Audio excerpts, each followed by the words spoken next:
Hello everyone. இப்போ Sunday evening 6:30 யூஎஸ்க்கு tau future பார்த்தீங்கன்னா கிட்டத்தட்ட 1500 பாயிண்ட்ஸ் கிட்டத்தட்ட விழுந்திருக்கு. 1500 பாயிண்ட்ஸ்னா 4% ஆஃப் ஆல். எஸ்என்பி வந்து 4% விழுந்திருக்கு. நாஸ்டாக் 100 ஃபியூச்சர்ஸ் வந்து 4% விழுந்திருக்கு. பேக் டு பேக் லாஸ் கிட்டத்தட்ட 1500 பாயிண்ட்ஸ் லிங்க் மட்டும் விழுந்திருக்கு. ஃப்ரைடே அப்போ 2200 பாயிண்ட்ஸ் கிட்டத்தட்ட விழுந்திருக்கு டவ் ஜோன்ஸு. எஸ்என்பி வந்து 6% விழுந்திருக்கு ஃப்ரைடே. இருக்கலே ஒஸ்ட்டு ஒரு பெர்ஃபார்மன்ஸ் சொன்னோம்னா இதுதான், ஃப்ரைடே தான்.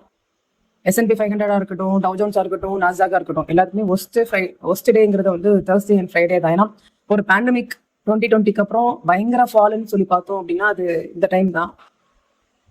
கிட்டத்தட்ட 2 நாளில், அதாவது தேர்ஸ்டே அண்ட் ஃப்ரைடே, இந்த 2 நாளில் மட்டுமே கிட்டத்தட்ட எஸ்என்பி 500 வந்து 10% விழுந்திருக்கு. ரெக்கார்ட் ஹை வந்து பிப்ரவரியில், ரெக்கார்ட் ஹைலேருந்து 17%, இந்த 2 டேஸில் மட்டுமே 10% விழுந்திருக்கு கிட்டத்தட்ட.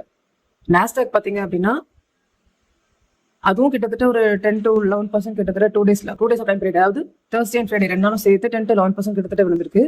அதோட ரெக்கார்ட் ஹைலேருந்து கிட்டத்தட்ட 22% கிட்டத்தட்ட விழுந்திருக்கு. அப்புறம் ட்ரம்போட அட்மினிஸ்ட்ரேஷன் வந்து என்ன சொல்லியிருக்காங்கன்னா, டாரிஃப் வந்து April 9 எஃபெக்ட் ஆகும் அப்படிங்கிற மாதிரி சொல்லியிருக்காங்க. இந்த 2 நாள் கிட்டத்தட்ட தேர்ஸ்டே அண்ட் ஃப்ரைடே பயங்கரமா விழுறதுக்கு காரணம் வந்து ஒன் ஆஃப் த ரீசன் வந்து சைனா வந்து யூஎஸ் இம்போர்ட்ஸ் மேலே கிட்டத்தட்ட 34% டாரிஃப் போட்டிருக்காங்க. இது வந்து ஒரு மார்க்கெட் வந்து எக்ஸ்பெக்ட் பண்ணாத நியூஸ்னே நம்ம சொல்லலாம். அந்த நியூஸ் வந்தது தான் சரி, எல்லா மார்க்கெட்டும் கிட்டத்தட்ட அடி வாங்கிட்டு இருக்கு. இப்போ வரைக்கும் ஃபால் தான், பயங்கர ஃபாலு. ட்ரம்ப் கிட்ட கிட்டத்தட்ட ஒரு 50 கண்ட்ரிஸ் வந்து நெகோசியேட் பண்ணிட்டு இருக்காங்க டாரிஃப்காக. ஆனா இப்போ வர சைனா வந்து என்ன சொல்றது, நெகோசியேட்டே பண்ணல. ஃபர்ஸ்ட் வந்தாங்க, போட்டாங்க, அவ்வளவுதான். போட்டதும் 2 நாள்ல பயங்கர ஃபால். இப்போ வரைக்கும் ஃபியூச்சர் ஃபால் ஆகிட்டு தான் இருக்கு. யூஎஸோடது மட்டும் இல்ல, எல்லா கண்ட்ரிஸோடதும் ஃபால் ஆகிட்டு தான் இருக்கு. சைனாக்கு அப்புறம் வந்து கனடாவும் அப்புறம் யூரோப்பியன் யூனியன்ஸும் வந்து வரதுக்கு வாய்ப்பு இருக்கு. ஏன்னா அவங்களுமே டாரிஃப் வந்து போடுறதா தான் இருக்காங்க. சைனா மாதிரி தான் அவங்களும் பண்ணுவாங்க. அவங்க போடும்போதும் கிட்டத்தட்ட ஃபால் இருக்க தான் செய்யும்.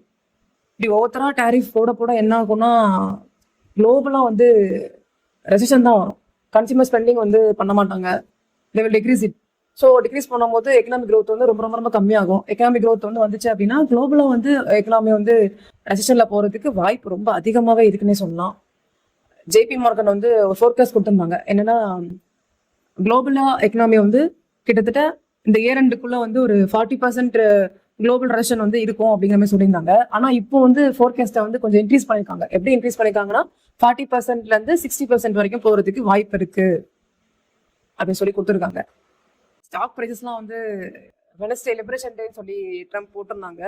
அதுலேருந்து வந்து ஸ்டாக்கோட ப்ரைஸஸ் எல்லாமே வந்து கிட்டத்தட்ட பயங்கரமாக அடி வாங்கிச்சு. கிட்டத்தட்ட ஸ்டாக்கோட ப்ரைஸஸ் பயங்கரமாக அடி வாங்கிச்சு அப்படின்னா என்ன ஆகும்னா கன்சியூமரோட ஸ்பெண்டிங் தான் ரொம்ப கம்மி பண்ணும்.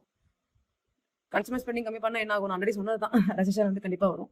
ரெசிஷன் வந்துச்சுன்னா ஸ்டாக்கோட ப்ரைஸஸ் இன்னும் நல்லா கம்மி பண்ண தான் செய்யும். அதுக்கப்புறம் இன்னொன்று பார்த்தீங்க அப்படின்னா பிட்காயின் வந்து கிட்டத்தட்ட $80,000 கீழே வந்துருச்சு. இப்போ கரண்ட்டாக 77,316 ட்ரேட் ஆகிட்டு இருக்கு பிட்காயின், ஈத்தரம், அது கூட சேர்ந்துருக்க சொல்லானா எல்லாமே 10% ஃபால் கிட்டத்தட்ட ட்ரம்போட டாரிஃப் அனௌன்ஸ்மெண்ட்க்கு அப்புறம். அப்புறம் க்ரூட் ஆயில் பார்த்தோம் அப்படின்னா அதுவுமே ஃபாலாக இருக்குன்னே சொல்லலாம். கிட்டத்தட்ட $60 பேரலுக்கு கீழே வந்துருச்சு சண்டையோட. அது காரணம் வந்து அதுவும் வந்து ட்ரம்போட குளோபல் டாரிஃப் தான் சொல்றாங்க. டாரிஃப் வந்து யூஎஸ் மட்டும் இல்லாமல் டோட்டலாக வேர்ல்டே வந்து ரெசிஷனுக்கு எடுத்துட்டு போயிடும் அப்படின்னு சொல்லிட்டு இருக்காங்க. ஃபியூச்சர், அதாவது யூஎஸோட WTI க்ரூட் வந்து 3% ஃபல் ஆயிருக்கு சண்டே நைட்டு. அதாவது $59.74 மூவ் ஆயிருக்கு. இருக்கிறதுலே ஒரு ஒஸ்ட் ஃபால்லாம் சொல்லலாம்.